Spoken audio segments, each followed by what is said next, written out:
Arsenal Football Club, your 2025-2026 Premier League champions and Champions League finalists.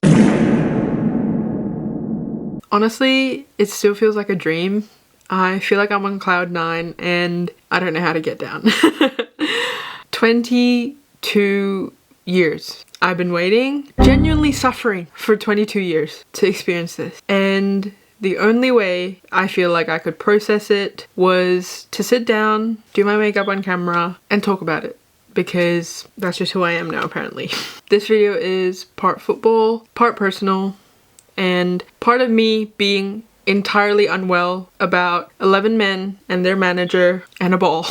So, buckle up. If you're not a football fan, I still welcome you to stay because the football is a vehicle, but the conversation is about something bigger. Pressure, purpose, persistence, and what it means to keep showing up for something you love even when it breaks your heart again and again. Before I get into it, I do want to welcome you to another episode of Angie's Tangents. I am Angie, and this is where I do my makeup and sit in front of a camera and talk about my thoughts and feelings for however long. So let's start with how I got here. I grew up very much a tomboy. I had a lot of interest in very girly things when I was younger, but then when I reached my tweens, it was definitely very much trying to find my identity. In Indonesia, football is definitely something like a religion, and it didn't help because I spent a lot of time around my older cousins and my older brother. But it's important to note that I was actually a player fan and not a club fan. When I was growing up, I followed people, not badges. The earliest favorites that I could remember as a child was Xavi and Didier Drogba. You've probably heard their names even if you were a casual football fan. I really admired how they carried themselves on and off the pitch and their style of play. I was really drawn to them because whenever you talk about the best players in those positions, their names will always come up. When I was growing up in the early 2000s, the leagues that I often heard about was actually the La Liga and the Serie A, with Barcelona and AC Milan being the two most popular teams. But I do want to say that the Premier League is also big, but the people around me watched a lot more of those leagues that I mentioned. My earliest memories of fans within Premier League clubs were actually Man United fans, because obviously at that time Cristiano Ronaldo was already a wonder kid, and you had the legacies of David Beckham and Sir Alex Ferguson and that kind of stuff. A lot of Chelsea fans were also emerging around me because of Roman Abramovich, and oftentimes the people in the generation before me were Liverpool fans because obviously they love Stevie G. And even though it was at the high of the Invincibles and that kind of stuff, I didn't really have anyone around me that supported Arsenal. As kids, we often replicate the people around us, and I didn't really have anyone to replicate football with other than my brother and my older cousin. I didn't really watch a lot of sports with my dad because the only sport that he likes is golf. And whenever I would watch sports with my grandpa, we would always watch boxing or tennis or golf or the WWE, oddly enough. So when it came to football, I only had my older brother and my older cousins to look up to. So when I hit my tweens, I started playing a lot of video games. And what do you know? I got introduced to FIFA. And at that age, I was about 12 or 13. I want to say 12 because I do remember FIFA 13. So if I just take a year off, I would be 12. So when I hit that age, I really wanted a club to support, and YouTube editors and FIFA 13 were actually my saving graces at that time. And as I started delving more into football, I developed an affinity for three players that my entire world revolved around. Those players were Mario Götze, James Rodriguez, and Stefan El-Shaarawy. If you were around for that era of football, I can probably bet that you know who three of those people are. I feel like the first two actually had the biggest impact on me, with Mario Götze being the love of my life for I think a good 5 years. I remember buying all his jerseys, the Borussia Dortmund ones, the Germany ones, the Bayern Munich ones. I was very much like this close to become a Borussia Dortmund fan because I really, really loved Mario Götze and how he played and what he was like. And I actually remember going on a family trip. We went to Germany, and originally we weren't going to stop in Munich, but my brother and I really, really wanted to see the Allianz, and I remember seeing a big photo of Mario Götze on there, and I have the photo. I'll put it up here. But I remember seeing his face and I was like, oh my god, that's literally the love of my life. And I think I still have a Bayern Munich Mario Götze scarf at home. And with James, I actually heard about him before he was even in AS Monaco. I remember my brother showing me his photo and being like, oh, this is gonna be the next wonder kid. And I think he was still at Porto. And I remember being like, yes, I want that one. And I mean, I had good taste, because if you line up those men, the streets will never forget, is all I'll say. I actually don't remember how or why I started supporting Arsenal, because I think I was just hearing a lot of murmurs around my brother and his friends, and at that time he liked Arsenal, and I think I just caught on to the club that he talked about the most. I mean, at that time, you know, we still had Robin van Persie. He actually left a couple of weeks after I sort of claimed Arsenal as my team, and it was crazy because I wanted to get his jersey on the back of my Arsenal kit, but then obviously that move to Manchester United happened, and I feel like it really changed my life. As much as I don't want to be dramatic, but it really did. September 2013 will always be a pivotal moment in my Arsenal history, I guess, because that was actually the time that really solidified me being a fan of this club. I remember the day Mesut Ozil signed for Arsenal so vividly, because I remember how crazy and absolutely insane my brother went when it was announced that he signed on deadline day. Up until that point, I've never seen him react so viscerally to something, because at that time we went to the same school, and so I would obviously go home and go to school with him. And I remember when we were on the way home, he was absolutely screaming, because he was like, Mesut Ozil just signed from Real Madrid for a record fee on deadline day. I honestly think that his life was made that night. Naturally, I had a buddy, and I started watching Arsenal more religiously too, because unfortunately that's what the younger siblings do. And somewhere between watching them and watching my brother go absolutely feral every time he saw Mesut Ozil's name on that match sheet, it became mine too. Robin van Persie was actually the first football player that I've cried about, or the first thing that I cried about when it came to football, because as I said, he was the absolute best player for Arsenal at that time, and the source of hope that we had amongst a lot of the heartbreaks that we experienced in Fabregas, Nasri, Cole, everything like that. Till this day, I still have so much affinity for the players that we actually signed in that window, with it being Olivier Giroud, Santi Cazorla, Lucas Podolski. I absolutely loved all of them, and I still remember that transfer window so well, and it honestly is a core memory for me. I mean, I remember coming back into school the next day after a Champions League night and seeing, I think it was Lucas Podolski, he shot a volley with his left foot against Marseille, and I think it was one of the greatest goals that I've ever seen, like, live and at that time, and honestly changed my life. The Van Persie departure honestly hit me the same way Zayn did leaving One Direction in 2015. It honestly felt like a double homicide, and I was not okay. And for the record, I've cried about exactly 3 Arsenal players. Van Persie leaving, Alexis leaving, which I think I have a video, but I don't know if I want to put it because it's kind of embarrassing, and Eze joining, which the last one is obviously the best memory because happy tears. But still, this club makes me feel a lot of things. The moment when Arsenal stopped being my brother's thing that I was joining in on and became genuinely mine was when I fell down a rabbit hole learning about the club and its history. Again, this might be another reason to get diagnosed, but for me, whenever I experience something that sparks my interest, I have to know absolutely everything about it. Every detail, every story, every era, every highlight on YouTube. I was watching Arshavin versus Barcelona and old Henry footage. And I remember watching Arsenal's game against Leeds where Thierry Henry came on as a sub. And my only regret was not being like a proper fan at that time.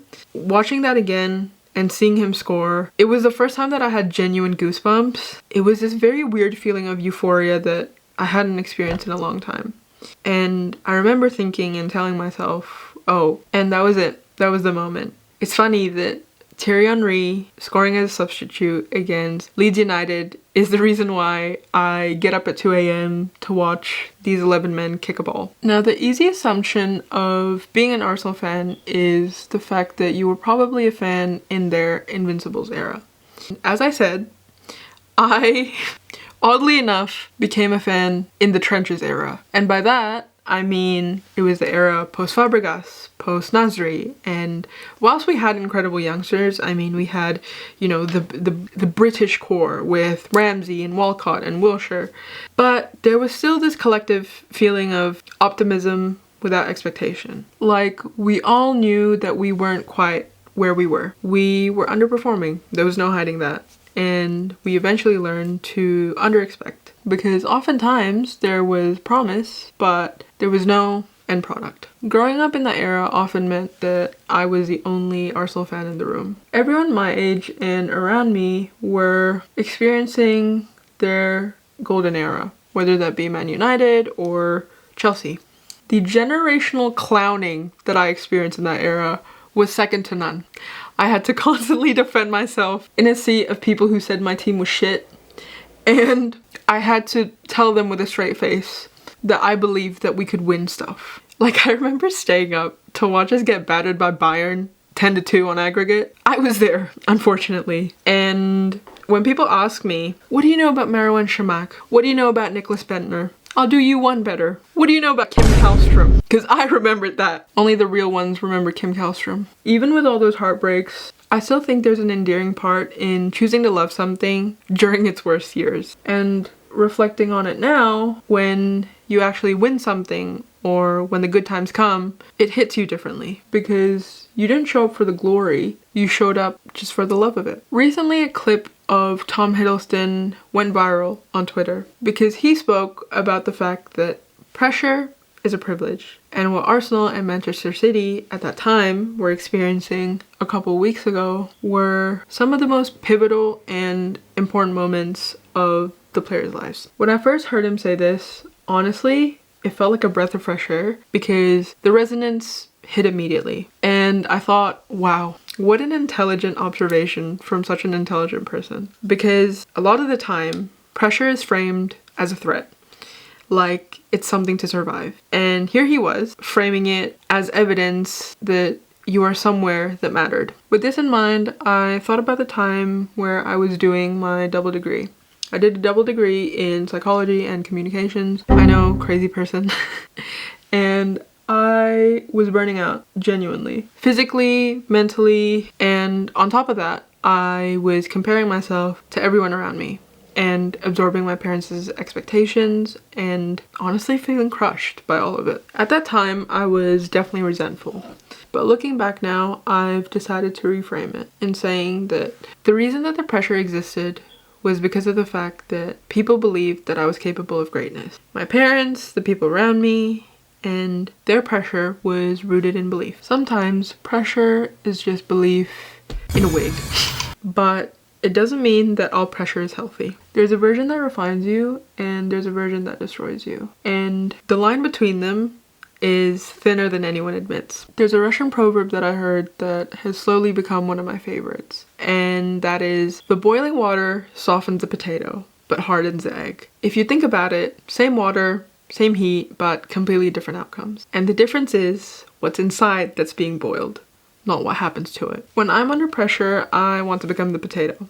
I want to come out softer, more adaptable, more compassionate, more flexible, not rigid and bitter. But I won't pretend that I've always managed it because I've been the egg before, more than I'd like to admit. Hearing that sentence and hearing that proverb reminded me that pressure is indeed a privilege, but what you do with it has to be intentional. Otherwise, it stops being refinement and starts being a burden that you carry alone. We've been taught all our lives by the people around us or society to treat pressure as a warning sign. But sometimes it's the opposite. It means someone thinks that you're capable. And the question isn't whether that the pressure is real, it's what you're gonna do with it. Another quote that really hit me was Wright talking about Bukayo Saka. And he referred to Bukayo Saka as someone who is burdened with glorious purpose. When he said this about Saka, I felt it in my chest because it's not just a football quote, it's a description of what it means to carry something greater than yourself. The word burden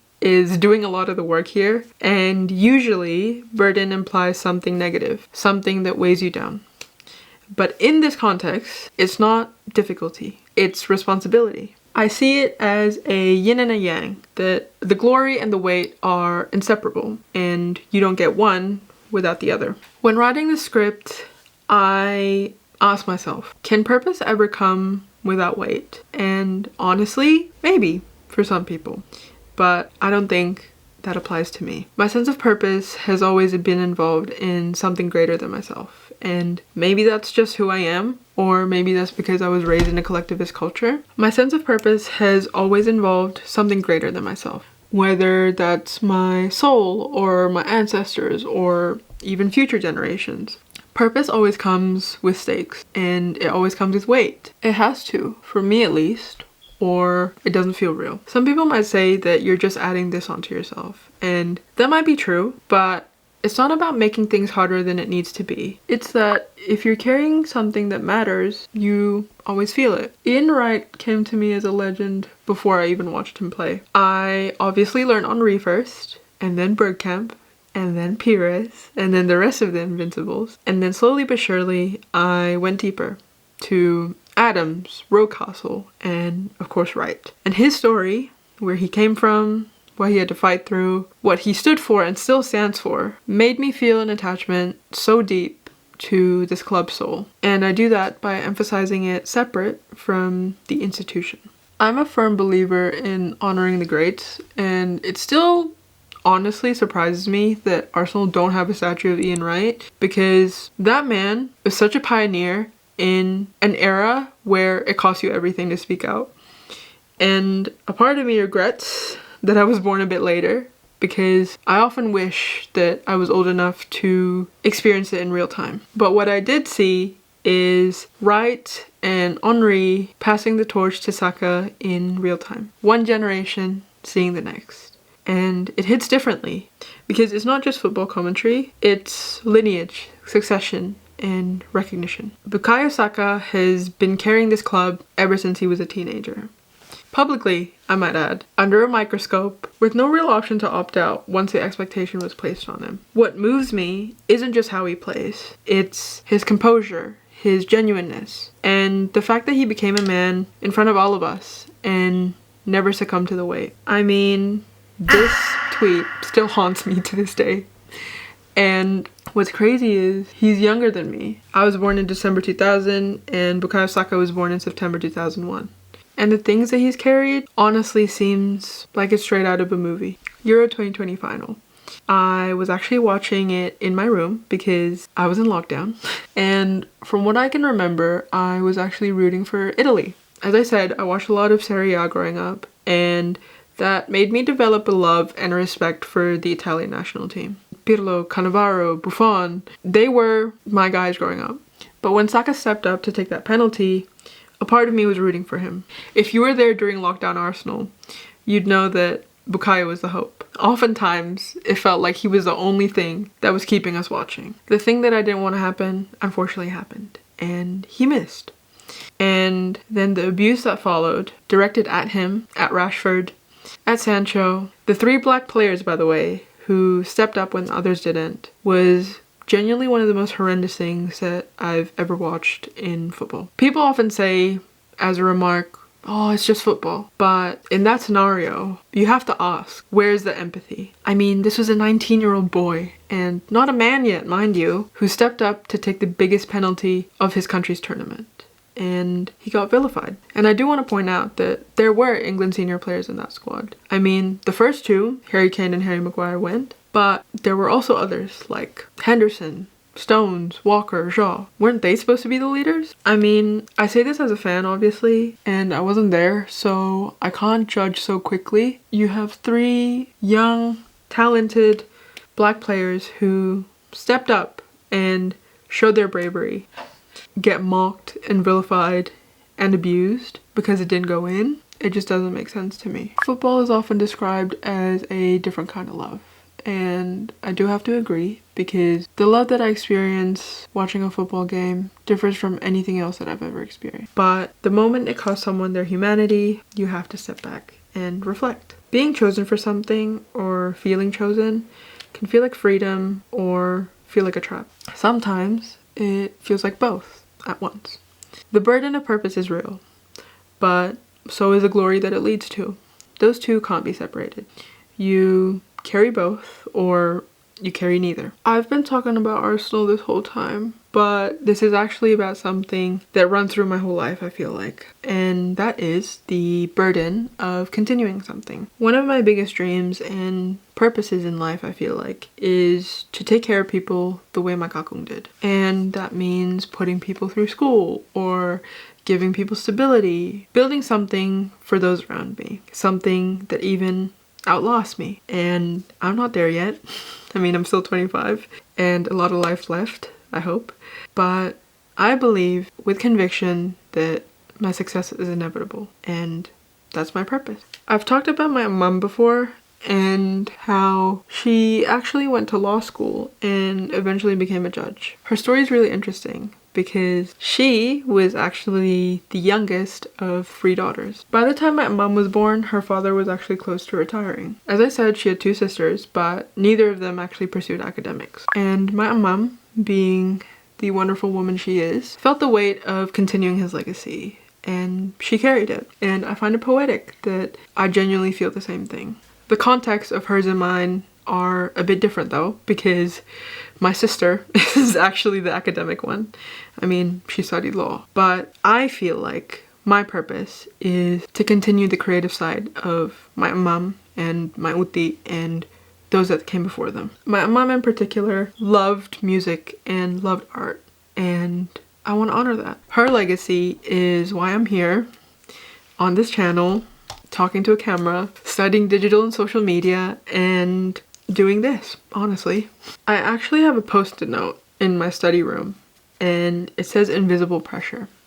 And I've had that note for maybe about 3 to 4 years, and it got there because I got a reading once, and I talked about how much the pressure has been eating at me. And the reader actually told me something that I've carried ever since. She reminded me that it's natural for me to compare myself to my ancestors, but I have to remember it is invisible. She said, you descended from great people, so of course you also inherited a great pressure and the instinct to continue what they started. And the word invisible pressure in itself is the most accurate description I have of this feeling. Because whilst I do experience pressure from my parents, for example, it's not something anyone's actively placing on me right now. It's something I absorbed from watching, from being around greatness, and from loving people who did extraordinary things.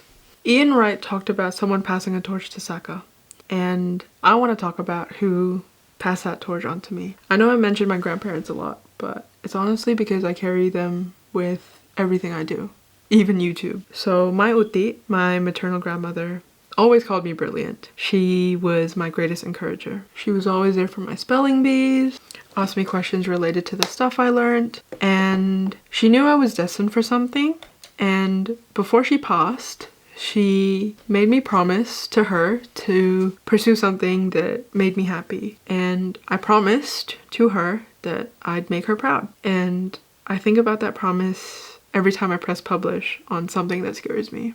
When it comes to our experiences, I notice that people often see something in us before we see it in ourselves. And for you, it might be a grandparent or a teacher or a friend or even a parent, and that's why you're still trying. And the beautiful thing is we have a chance to always honor them by taking ourselves seriously and putting ourselves in situations that help us grow and help us become better, even if it's scary. I know this video has been a love letter to Arsenal and talking about my experiences, but I do want to talk about something that has been on my mind about this topic because I feel like it'd be dishonest if I didn't. I love this club with every fiber of my being. The people it championed, the history, the class that you can't buy. But loving a club and trusting the institution are two completely different things. The way that Ozil's situation played out really left a sour taste in my mouth. The fact that Arsenal distanced themselves from him was a huge disappointment to me. And then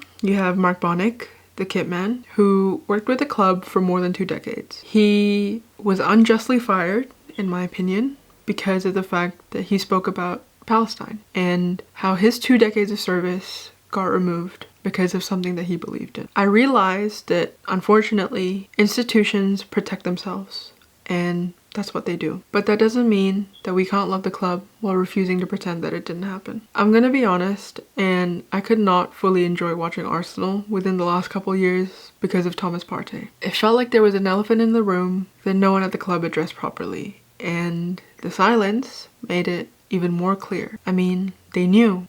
Everyone knew. And seeing the institution choose avoidance and convenience over accountability left a genuine bad taste that took a long time to shake.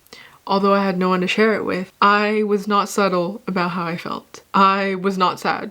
And honestly, I thank God every day for Piero Hincapié because he has replenished my love for that number 5 shirt.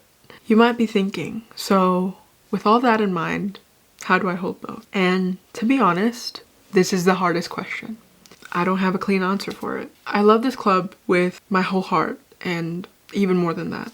The history, the players, what it stands for at its best. But I also am not blind and hold the institution accountable for the ways it's failed at its own values. I mean, look at the newest sponsor for the shirt. Those two things have to coexist because the alternative, either pretending that the problems don't exist or abandoning the club entirely, both feel like a betrayal of something different.